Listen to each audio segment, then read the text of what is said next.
Bismillahirrahmanirrahim. Fahuzta kulla fakharin ghaira mushtarakin wajuzta kulla maqamin ghaira muzdahami. Sallallahu alaihi. Fahuzta, maka menghimpun engkau wahai Kanjeng Rasul, kulla fakharin, terhadap seluruh kebanggaan, ghaira mushtarakin, yang tidak tersaingi oleh sekutu manapun, wajuzta, dan melampaui engkau wahai Kanjeng Rasul, kulla maqamin, terhadap seluruh kedudukan rohani, ghaira muzdahami, dengan tanpa berdesak-desakan.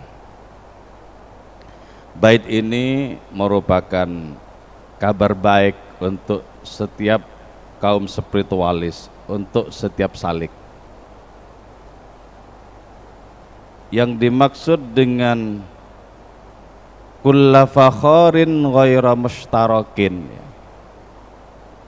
seluruh kebanggaan dari berbagai macam karunia dan keutamaan, pertama menunjuk kepada posisi Kanjeng Rasul sebagai perantara.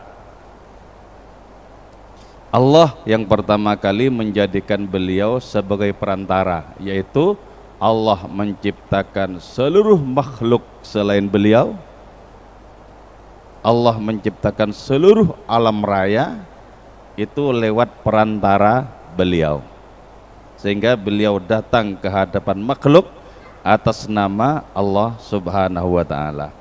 Lantas kita meniru Allah Ta'ala di dalam menjadikan beliau sebagai perantara. Karena itu beliau datang ke hadapan Allah atas nama belas kasih kepada makhluk-makhluk itu. Jadi beliau itu memiliki dua fungsi sekaligus.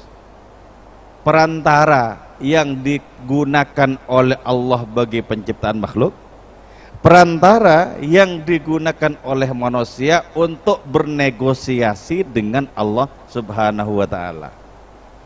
Jadi beliau itu, karena itu disebut sebagai babullah, pintu Allah, pintu yang berfungsi dua sekaligus, pintu untuk keluar dan pintu untuk masuk. Karena itu tidak ada jalan lain untuk mendekat kepada Allah Ta'ala kecuali melalui pintu beliau. Pertanyaannya adalah, apakah umat-umat terdahulu, umatnya Nabi Adam sampai umatnya Nabi Isa itu juga merupakan bagian dari pintu beliau? Iya, bagian. Fa innahu syamsu fadlin hum kawakibuha. Jadi ibaratnya Nabi itu merupakan matahari keutamaan, sementara nabi-nabi yang lain itu merupakan bintang gemintangnya. Jadi orang-orang yang selamat dari umatnya Nabi Adam sampai umatnya Nabi Isa itu sesungguhnya mereka juga menggunakan bagian dari pintu keselamatan yang dibawa oleh Rasulullah Muhammad Sallallahu Alaihi Wasallam. Jadi karena itu tidak ada kekuatan rohani manapun dari seluruh kalangan umat manusia kecuali itu merupakan percikan dari kekuatan rohani Kanjeng Rasul. Tidak ada kebaikan dan kemuliaan apapun di dunia kecuali kebaikan dan kemuliaan itu merupakan bagian dari kebaikan dan kemuliaan Kanjeng Rasul. Jadi sekarang sudah jelas bahwa seluruh kemuliaan dan kebaikan itu berporos kepada beliau.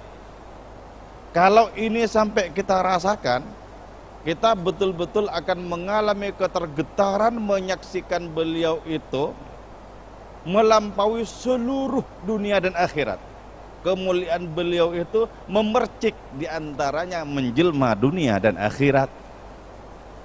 Jadi kalau sampai kita merasakan hal seperti ini, itu luar biasa. Makanya begini ya, orang yang pernah menyaksikan Rasulullah tidak akan pernah menemukan padanan keindahan dibandingkan beliau.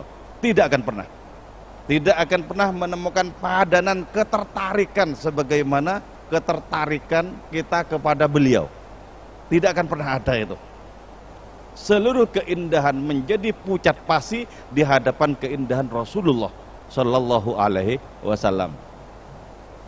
Karena itu diungkapkan, wa ahsanu minka lam tarakattu ainun, dan yang lebih baik dari engkau wahai Rasul tidak pernah ada mata siapapun yang memandangnya.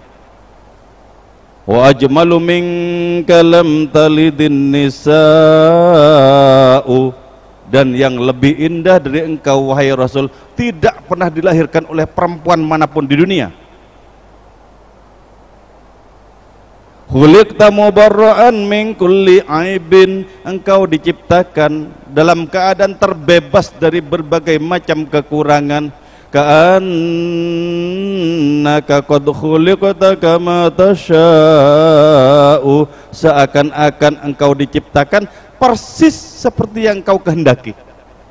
Gitu loh. Jadi sekali kita menyicipi ketersambungan rohani dengan Kanjeng Rasul, maka kebanggaan kita itu melampaui kebanggaan terhadap apapun. Jadi dalam konteks seperti ini, beliau sebagai perantara, ya, sebagai perantara. Jadi yang dimaksud di dalam bait tadi yaitu seluruh kebanggaan dari berbagai macam karunia dan keutamaan, diantaranya adalah beliau sebagai perantara. Beliau itu sebagai perantara. Jadi kalau kita merasakan yang tadi itu, maka posisi beliau sebagai perantara itu sangat kuat kita rasakan. Kita menjadi istimewa di hadapan Allah karena diperantarai oleh Rasulullah. Seluruh nabi dan rasul itu memiliki kemuliaan karena diperantarai oleh Rasulullah. Seluruh wali dan sufi memiliki kemuliaan karena diperantarai oleh Rasulullah. Nah, di saat seperti itu ya, kita akan merasakan Kanjeng Rasul itu adalah segala-galanya. Jadi dunia pengalaman, dunia rasa itu hanya sepercik saja yang bisa diungkapkan dengan keterangan, dengan kalimat dan kata-kata.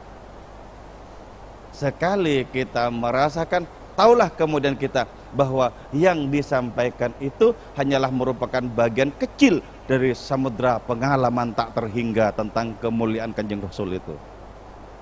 Hebat, hebat sekali. Ini perlu digali, tidak terutama secara literer, tapi digali lewat pengalaman-pengalaman.